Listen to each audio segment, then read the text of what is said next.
What does it take to find love these days? Huh? What's your greatest strengths? How do you love?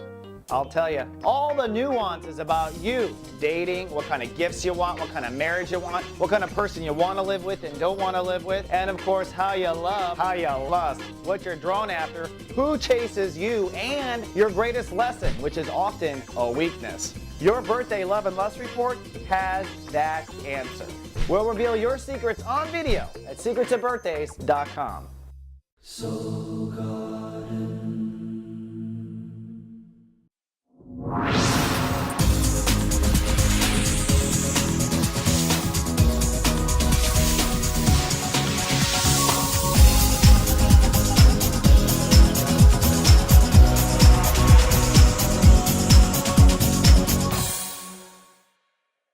Hello and welcome to Soul Horoscopes Orbits Edition. From my webcam to yours, I'm Christopher Rayman Witecki, your soul biographer, here to help you put the parts of the planets into your soul story. And I've got good news. Many have asked. I am now open for personal readings. If you come down right now to soulmart.me and buy a 1-hour reading at my normal rate, which is $116 an hour, I will throw in a free Secrets of Birthdays video. That's right. And right now when you book, you can immediately request a date. So we're trying to upgrade this whole system. Come on down to soulmart.me while supplies of me last. I do kind of book pretty quickly, but I'm excited to get in front of new clients again. And of course, repeat clients can come down as well, always, for the standard rate. Well, we've got a lot going on. The sun's moving into Pisces. We've got Mercury retrograde this week, and we've got a major conjunction with opening our psychic intuition. So without further ado, let's take the Ascension elevator and talk all about you. Ladies and gentlemen, this is your captain speaking. While riding the Ascension elevator, objects and mirrors are closer than they appear. In the unlikely event of a water landing, you have a Pisces under your seat. Cabin crew, please prepare for gut check. And here we are up at 33,000 feet, and this is, of course, the 7-day mood forecast for the Virgos, the Virgo risings, and the healer analysts. That's what we call you. If you buy a Lightcast report card, we call you healer analysts, because that's what Virgos really do, is they analyze everything so they can heal it, or fix it, as I like to say. Now, we are shifting to a new state of awareness. The sun has moved into Pisces, and this is your annual marriage, mirage, and balance relationship. The part of you that gives and receives, and what are the lessons of giving and receiving, and when do you give and receive, and what do you tolerate, and what do you give?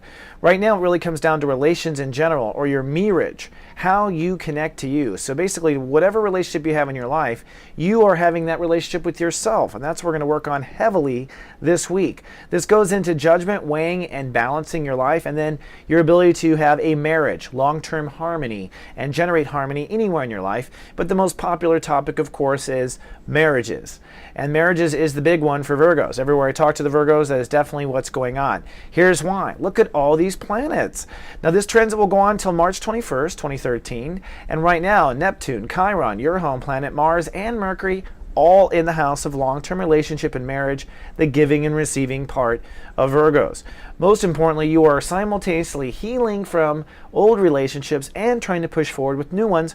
And this week will go from step 0 to step 6. So from introduction to where you are with yourself, all the way up to the beginning of healing yourself by Sunday. Another story going on is the I Decide, Saturn in Scorpio, which has been cutting away at old thinking for Virgos and Virgo risings. But Saturn officially goes retrograde as of Monday, which means you get a break on the mind game issue. So no more mind games, no more new mind games, no more tackling old mind games. You get a rest. If you face those mind games, you're going to retrograde now and really look at the way you think in general. Some of this, with relationships and everywhere else, has to do with what you allow your mind to think and where your boundaries are within your mind that carry out to boundaries in your relationships. Then lastly, Pluto, still direct, which means you need to protect your inner child and keep protecting your inner child. You are the only one right now that is at the first interest of your heart, and you must continue forward with that. It is I love, I trust that everything will work out for myself because I am here for myself. That is basically where Pluto is saying. Another orbit story for Virgos, Virgo risings, and the healing analysts, as we like to say. So now I've reconstructed the horoscopes to do the 7-day forecast all in outer space so that everything is concise and kind of together. So let's fly out there and take a look at the new view. All right, so we do have the timeline at the bottom, but listening to viewer requests, I'm not animating it, so things aren't as, fly crazy. And let's, of course, start with the start of the week, which is Sunday. On Sunday, it's cloudy with a chance of tantrums for the Virgos and Virgo risings. The moon is in Taurus, putting emotional focus on what you believe and the way things should be, etc., etc. But on top of that, you're kind of being tested. What you're being tested on is the last lesson, which is how will you handle yourself in the moment. So no matter what you are focused on Sunday, it's really a test of how you handle yourself in the moment. On Monday, it's cloudy but professional. The moon goes into Gemini, and so you're out of theory and into practicality, and the moon crosses Jupiter, so you might have an expansion of hopes or things to come. Now, at the same time, we're at 0 degrees, that no man's land between two states of awareness, so Monday will be a little cloudy. The universe is really putting stress, I think, on the Virgos and Virgo risings to focus on career, believe it or not. Here's why. We have a yod, which is the moon crossing Jupiter here at the bottom, and yodding up, which is an important kind of connection of spirit, but it points to here Jupiter, your career. So the universe is saying basically, take this new thinking in this new area of new boundaries in your mind, take this new protection around your inner child, and channel it to your career. Not relationships, but career. By the way, the red line from career to the sun is relationships. So you have fear between career and relationships and which one to put energy into. Don't worry, you're going to put energy into your relationships this whole transit. So today, put it into your career. That's Monday, by the way. On Tuesday, it is sunny and very professional. The sun clicks into 1 degree. You are feeling it. You're probably also feeling strategic alliances in your career and long-term relationship development in a positive way when it comes to career. So really, it's a good day to just step forward and pull off what you can pull off in the world. On Wednesday, you are sunny and social, and you might have a profound shift in consciousness on Wednesday. The moon is in Cancer, so feelings do generate and pull over into your social life. The sun dead conjuncts Neptune. That's why I got this big Neptune picture here in front of you spinning around, which means it's the most psychic day of the year. And where's the psychic energy focused on? Of course, it's focused on long-term relationships. On top of that, we have a soul pyramid, which unites the emotional energy of your chart. So all of our emotions kind of catch up with this basically. For you, this is your attitude in your mind, this is your relationships and partnerships, and this is your place in the world. And so I think Virgos and Virgo risings are starting to get a different feel of where they belong in the world based on your thoughts and attitude and where your marriages and partnerships and marriage is. At the same time, though, you have to square off what you want to be in the world with what your inner child wants and what you want your love story to be, and that's the red line going back to I protect there. On Thursday, it is sunny and feeling your talent. The moon is in Cancer, so technically it is a social day, but Jupiter is giving you a lot of hope and optimism and ability to take a risk with yourself. And so I think it's a real day of seeing something that you can do. So Thursday should be a very positive day. Then comes Friday. Well, on Friday, it's cloudy with a chance of some faith issues. So although I'm singing the Friday song again, it's not feeling it for you, I think, on Friday. There is a first chance of breakdown. This might be a conflict with a marriage, a business relationship, but there is breakdown with relationships. At the same time, the moon is feeling very public, so you might feel like you need privacy. At the same time, the moon is trining Mars, which means that aggression is pouring through the veins there. On top of that, we have, oops, the wrong slide, sorry, a party going on in Pisces, and this is all the energy the universe has focused on relationships.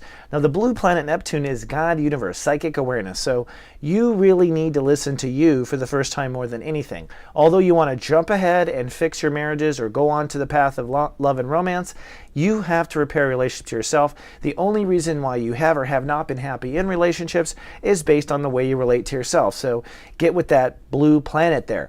But Chiron, your home planet, the planet of healing, is saying act on healing those relationships, act on healing the past relationships. So there is a big focus on these relationships now. Mars is there, and Mercury is going to retrograde through marriage. So although there's a big focus on the marriage, there's a big focus on the marriage as well. So the universe is really hitting the whole spectrum of it. Now, on Saturn Day, Mercury goes retrograde. You'll be cloudy but stable. The moon moves into Leo, so emotions go into the underground. You are basically spiritual, and with Mercury retrograde, you are withdrawing. So this is when we reverse gears in our mind. The quiet voice becomes active, the active voice goes quiet, and so we're definitely feeling that polarity shift on Saturday. Then on Sunday, things do come out. The sun comes back. Faith is restored. The moon is in Leo, so you're very private, and it's you versus you and the universe, you and your God, you and your higher self. But Venus means that relationships, or your marriage at least, is restored. And if you're having conflicts with your marriages or outside partnerships, those should be restored also. So I think if you can get to Sunday after, things will be good. It's kind of an up, down, up, down, up, down sort of week. All right, let's fly home. Compassion. Really, you should be grateful for yourself this week. That's the beginning of real spirituality. Before we can tolerate others, we have to tolerate ourselves. And this is the week more than any to honor yourself, honor what you've done, and be compassionate to you. All right. Now, by the way, I have a GA guided hangouts every Monday at 12 noon. If you've purchased a Lightcast report card, come on down. I will tutor you during this hour. I also show up and talk to anyone that shows up. Come on down. I'm always there on Mondays at 12 noon Pacific. And by the way, if you are a part of GA Text right now, I will be sending you those guided hangouts. So from now on, I'm going to be sending out videos that you might have missed. That's all part of being watched over by the Guardian Agency. These are texts I watch every day. If you'd like to start the service for just one penny, email or text or both, come on down to gatext.me. All right, folks, that's all I have for this week. I love you, and I will see you next week. Remember, be grateful to yourself and live, love, be.